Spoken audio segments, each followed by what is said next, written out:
Welcome to 60 Second Civics, the daily podcast of the Center for Civic Education. I'm Mark Gage. Voting rights in colonial America depended on the ownership of property. In other words, a person had to own a certain amount of land, livestock, or other property in order to qualify to vote.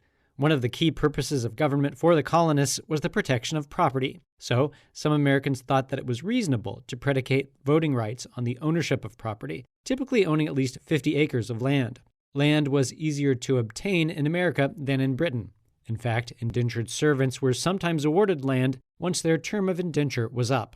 In practice, however, only male property owners of accepted Protestant denominations were, in most cases, allowed to vote. This amounted to less than 20% of the population. That's all for today's podcast, 60 Second Civics, where civic education only takes a minute.